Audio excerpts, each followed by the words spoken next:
परंतु ज्यांनी विश्वासघात केला, ज्याने लाचारी केली, ज्याने मतदारांची बेईमानी केली, ते मतदार तुम्हाला या निवडणुकीत सुद्धा वाऱ्यालाही फिरकू देणार नाहीत.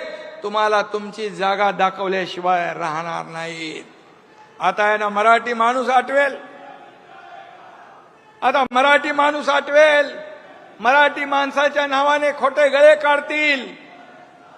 मला त्यांना विचारायचं आहे की बाळासाहेबांच्या नंतर मराठी माणसासाठी तुम्ही काय केलं, याचा हिशोब तर द्या, याचा हिशोब द्या. तुम्ही मराठी माणसापासून फारकत घेतली, हिंदुत्वापासून फारकत घेतली.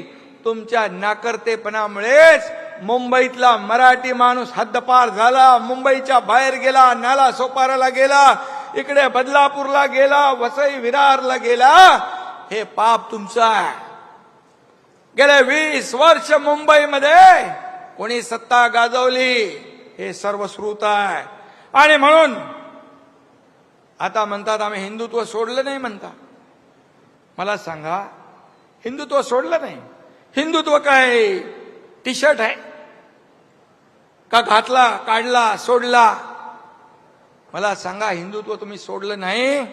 मग हिंदू हृदय शिवसेना प्रमुख बाळासाहेबांना हिंदू हृदय सम्राट म्हणताना तुमची जीभ का कचरते?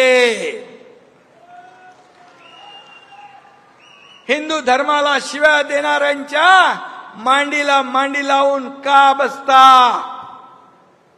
स्वातंत्र्यवीर सावरकरांचा अपमान करणाऱ्यांच्या गळ्यात गळे का घालता? प्रचार सभांमध्ये पाकिस्तानचे झेंडे का मिरवता? बॉम्ब स्फोटातला आरोपी तुमच्या रॅलीमध्ये काय करतो?